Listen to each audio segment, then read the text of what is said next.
Yo guys, Thirsty Gogeta back at it again, and yeah, we're in my car again. So, new control art for Transformers Rise of the Beast has just been released as of, as of probably like sometime last night or earlier this morning. And I just wanted to go over them and note that we have some that are, like we've seen before, like Optimus Prime here. We've seen him like right there in the same exact pose. But there are some in the list here that we have not seen. Now, I can't wait until we get into those. So obviously we got Optimus Prime here in his truck mode and Autobot sign, and obviously in Japanese right there, so that's pretty nice. Then we got Bumblebee in his Camaro mode, and this is not the off-road mode, obviously. And the Japanese, and sponsored by, yeah, fuck. What the fuck? What the fuck? What the fuck just happened? Okay, that was... I meant to scroll into right here. GM.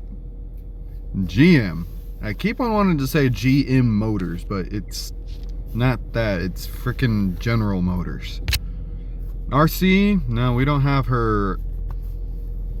We don't have her motorcycle here, and that's a little weird because, well, you got Bumblebee with his Camaro and Optimus with his truck. I mean, you'd think it makes sense with her having her motorcycle there. And, obviously it's not one-to-one to their CGI models, but that's just that's how control art is most of the time.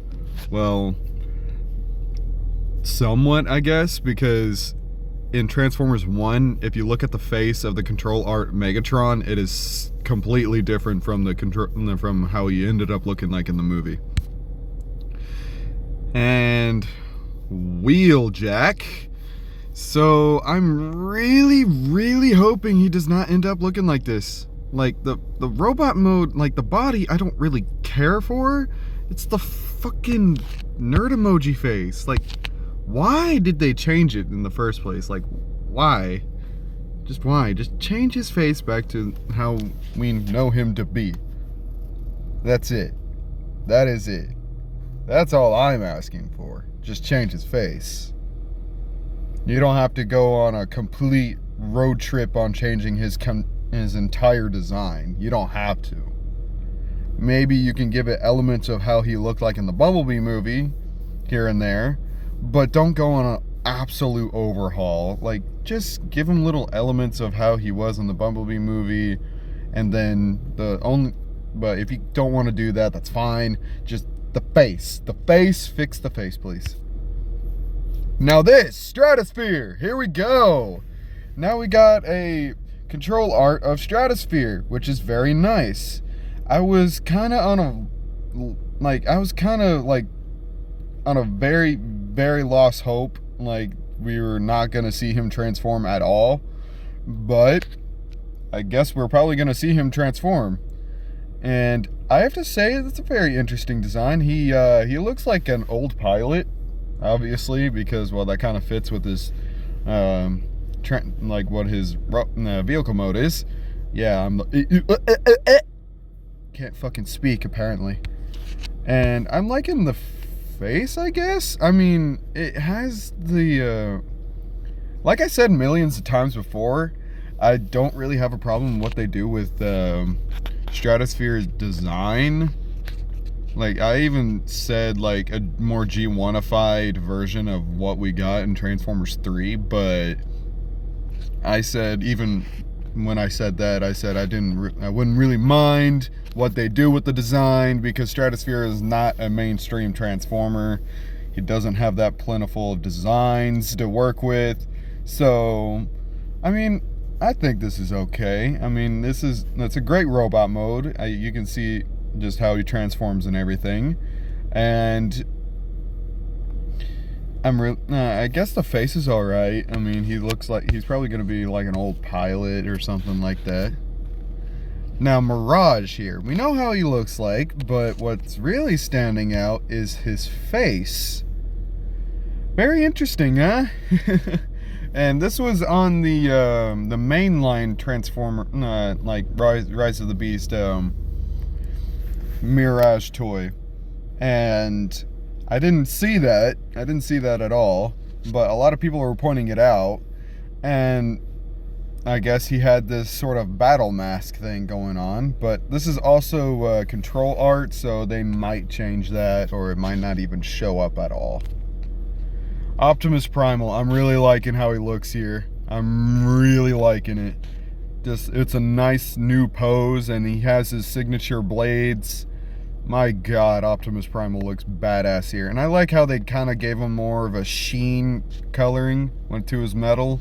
And he's not like all like dirt and metal, but I mean, it's obviously kind of not what they're gonna go for the movie, but I mean, I really like how Optimus Primal looks like right here.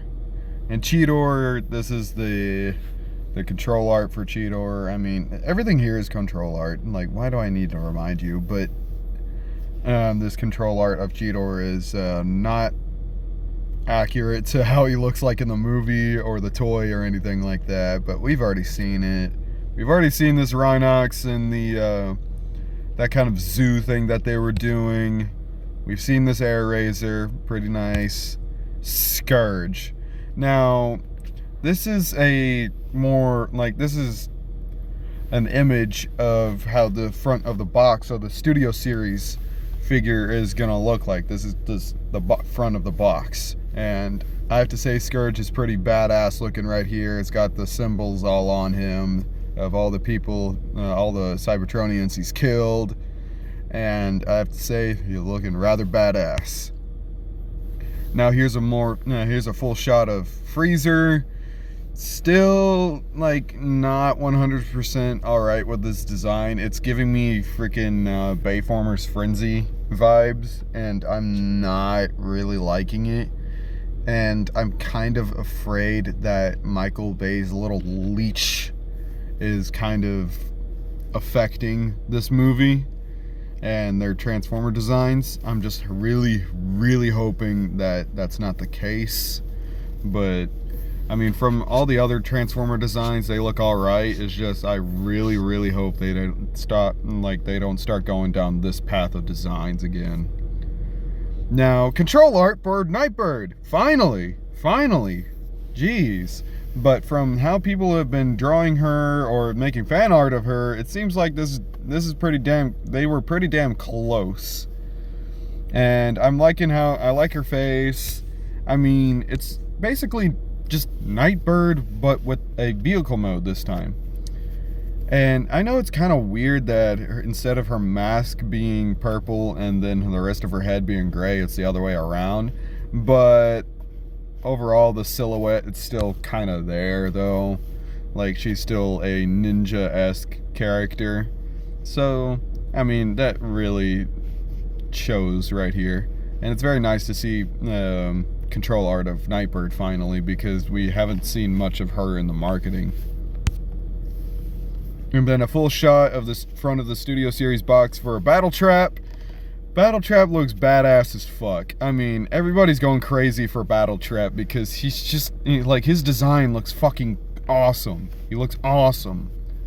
So I really hope he has, like, a major role on the villain side, aside from Scourge and Nightbird. Now, we got a shot of Transit. Now, some people were like, oh, is he going to be cut from the film or is he not? And, well, here he is. And it looks like he's going to be a Terracon, but if you can't see it, like, it's a horrible res. It's very horrible res, but that right there was not a Terracon symbol. It was a Decepticon symbol. And I find that very interesting because a lot of people were saying that he was going to be the only Decepticon in the film, but here they have him, like, showing him to be a Terracon. And I really hope the more monstrous and weird looks stay with the Terracons, and we keep the designs from what we got in the Bumblebee movie for the Decepticons. I really hope we just keep the monstrous designs for the Terracons. I really hope so. And that's gonna be it for today. Not a long video. And the next video is probably going to be going over other transformations from Dragon Ball, because I said in that video that I was going to go over Frieza's race and I didn't. So that'll be a perfect video for me to go over them. And yeah, that's really it. So I hope you guys like, comment, and subscribe for more of me. And this has been Thirsty Gogeta signing out. Peace.